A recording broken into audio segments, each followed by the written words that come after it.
Okay, so what happens in a nuclear war? Well, if you happen to see a video by the New York Emergency Management that was released recently, you might get the impression that not very much happens, and it's no big deal. This is a screenshot from the video.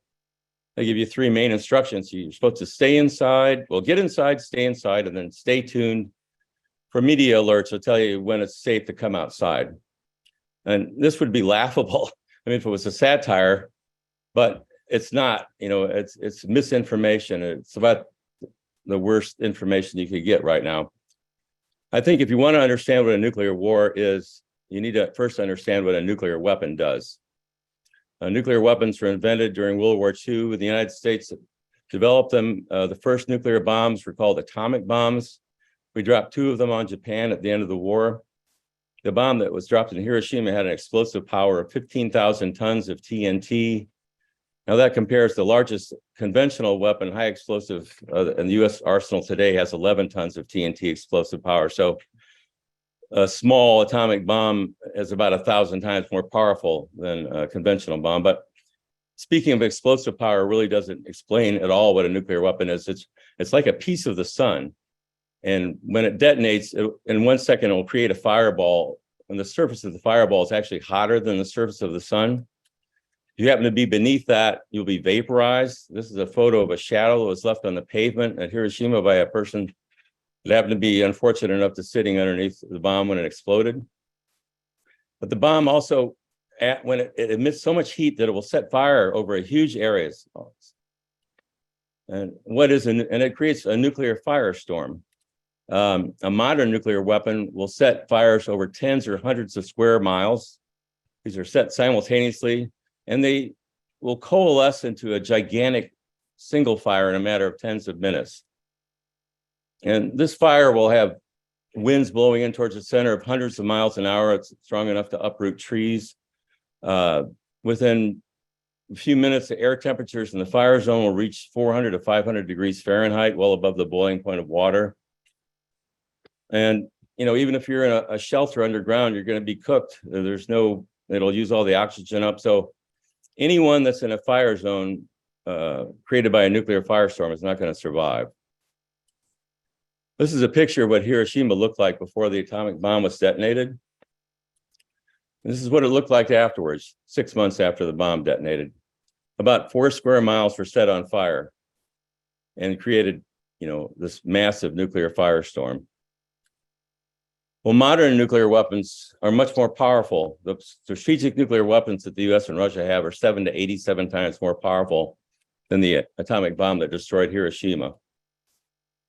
This compares the size of the firestorms of an atomic bomb to standard Russian nuclear 800 kiloton warhead. They have 500 of those they can launch in a matter of a few minutes towards the United States. The circle on the left is this fire zone created by an atomic bomb. The one on the right is 150 square miles as opposed to 404 square miles. So a nuclear war would suddenly see hundreds or thousands of these firestorms erupt on the surface of the earth. These are the burns suffered by people in Hiroshima. If you're within 7 miles of that fireball, you'll get third-degree burns. If you're 9 miles away, you'll get second-degree burns. This is a video of a large strategic nuclear weapon that was tested by the United States in the Pacific Ocean. The photos were taken from a distance of 50 miles away. These palm trees are on an island that are within what would be the fire zone that would be created. You know, the bomb was detonated over the ocean, so, you know, massive firestorm wasn't created, but as the fireball expands, it creates a massive blast wave that moves outward at hundreds of miles an hour. You can see that circle expanding. That's actually on the surface of the ocean, a blast wave moving outward. That blast wave will knock down buildings, crush concrete structures. And you can see what will happen in a second when the blast wave comes in. You can see it approaching. And when it hits the island, it blasts the trees apart. There's some structures that they had to show what would happen when a nuclear detonation would occur. This is what the fireball would look like 15 miles away. So that's one strategic nuclear weapon. The US and Russia each have 800 to 1,000 of these weapons they can launch within 2 to 15 minutes. Okay, let's see. Sorry. Okay. The weapons would be delivered by intercontinental ballistic missiles, which have a 30-minute flight time from the US to Russia or from Russia to the US. Or they can be launched by submarines. If you park a submarine off the coast of Russia or the United States, they're closer, so they can hit targets in the US and Russia as little as 7 minutes or perhaps less. So what happens? Suppose there's a launch. Well, in the United States, NORAD is tasked to detect and confirm a launch within 3 minutes. There's then a 30-second conference with the president. If it's a submarine launched ballistic missile, it's going to hit in 7 minutes, so they don't have very much time. So he's given 30 seconds to decide whether or not to launch a nuclear attack, a retaliatory strike. If he orders a nuclear attack, it takes 2 to 3 minutes to give and transmit the launch order. The launch officers at the ICBM consoles will receive that order, and it takes them 2 minutes to launch an ICBM, which are always kept powered up and ready to launch. It takes about 15 minutes for sub-missiles to launch. If the warning attack was false, then you actually just started a nuclear war by accident. Today, as Scott Ritter pointed out a few minutes ago, there's no defense against Russian hypersonic nuclear weapons.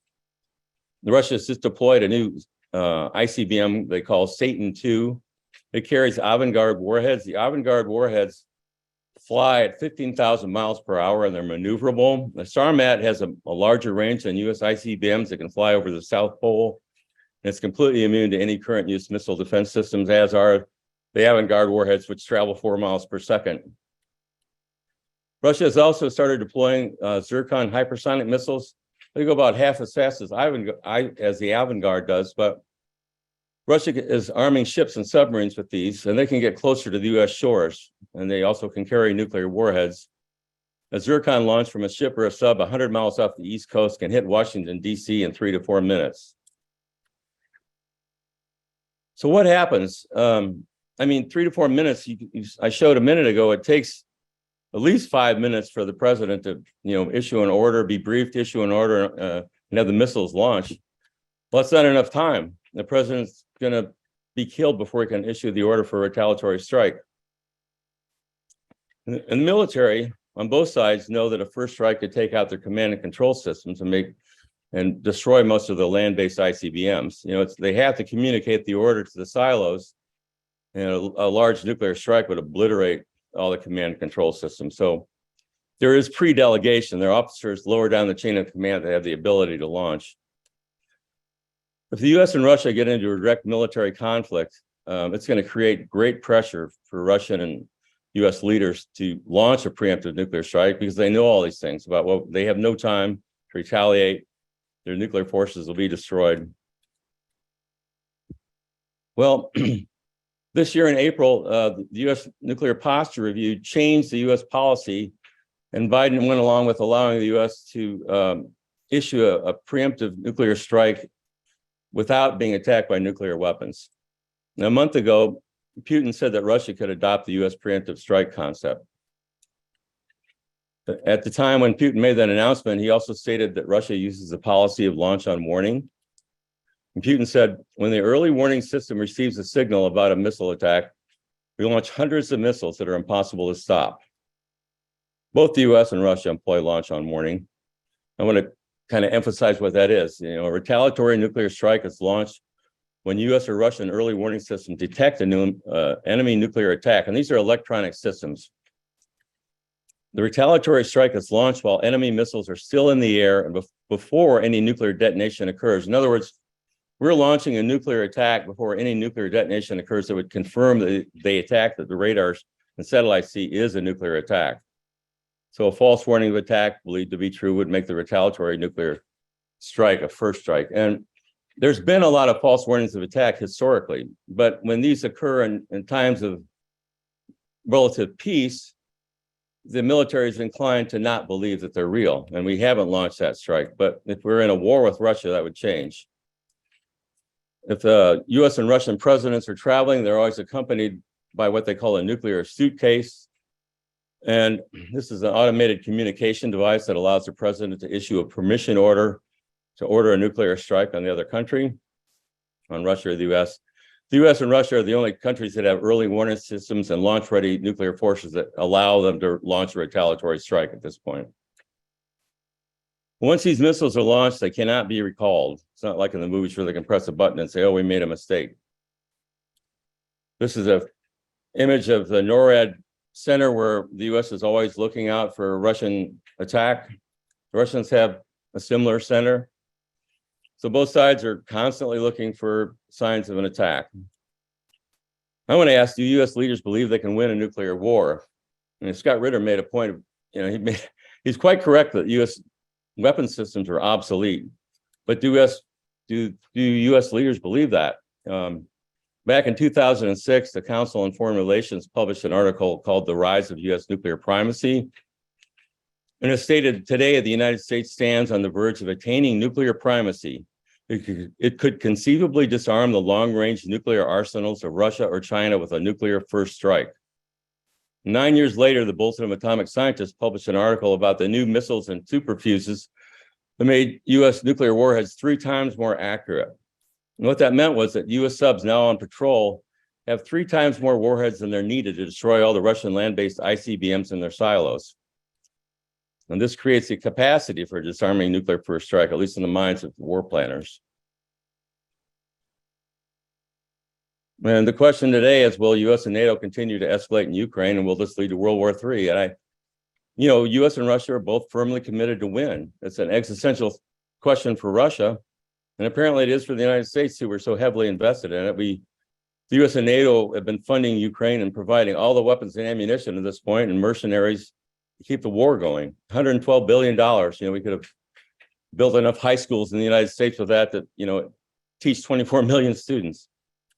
The US provides Ukraine with a satellite and aerial reconnaissance to target Russians. And this recently included drones that were sent to attack a Russian strategic nuclear bomber base that's 400 miles inside of Russia. This is quite a provocation. It's a way to test Russian defenses. They're trying to see how Russian air defenses would react. It's crazy. Poland is now mobilizing 200,000 troops. Ukraine is just about out of munitions. We've been sending them.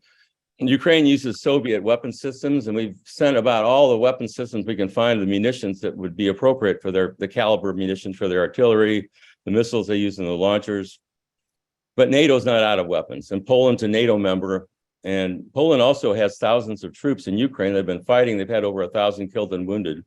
Poland has historical designs on Western Ukraine. And Russia's mobilized more than 300,000 troops recently, and they're preparing, according to Colonel Douglas Macgregor, they're preparing a major offensive. What happens if they go in and the Ukrainian army collapses? Will the US and NATO send in troops? So I'm going to show an animation of what would happen with a war that would begin in Ukraine between the US and Russia. The findings, the last part of this video is based on peer-reviewed studies that predict the consequences of long-term environmental consequences of nuclear war, which include nuclear winter. And these studies have been published for more than 16 years in journals, and they haven't been found to have any errors, although the leaders of the United States have basically ignored the findings. They haven't discussed them. So imagine sometime in the next month or two, Russia launches an invasion, NATO sends in troops, and then in retaliation for a US cruise missile strike against Russian forces, Russia fires a missile and sinks a US guided missile cruiser in the Black Sea. The US then decides to use nuclear weapons to sink Russian ships in the Black Sea.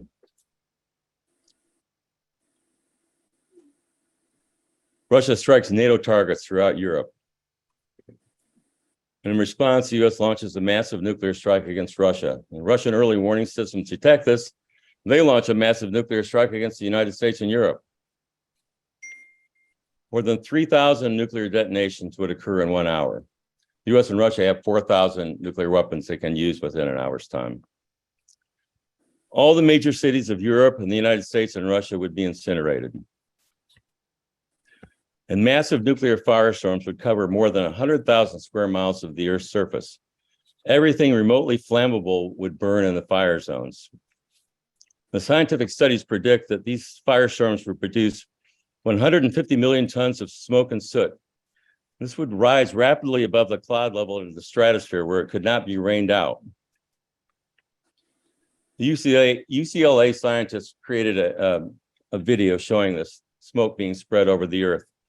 They predict that 70% of sunlight would be blocked in the northern hemisphere and 35% would be blocked in the southern hemisphere. The smoke layer would block warming sunlight from reaching the Earth's surface, and this smoke layer would remain for at least 10 years. The loss of warming sunlight would create ice age weather conditions around the Earth. In the central North America and Eurasia, temperatures would fall below freezing every day for the next 3 years. Ice age weather would prevent food crops from being grown for 10 years. And most humans and land animals would starve to death. Now, this would be a mass extinction event. This image is of a farmer staring up at a cloudless sky. That's the smoke that's blocking the sun. They say that in the northern hemisphere, at noon, the sun would resemble a full moon at midnight. That's how dark it would be. And I don't know, I didn't even talk about radioactive fallout or any of the other things that would happen, but it's not really necessary when you understand what would happen to food crops. So nuclear war is the ultimate crime against humanity. It will be the last crime against humanity because there won't be any humans left if we do this.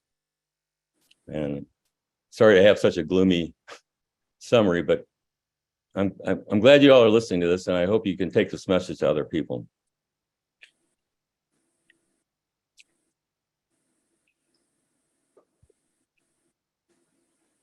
I'd be glad to answer questions if anyone has one.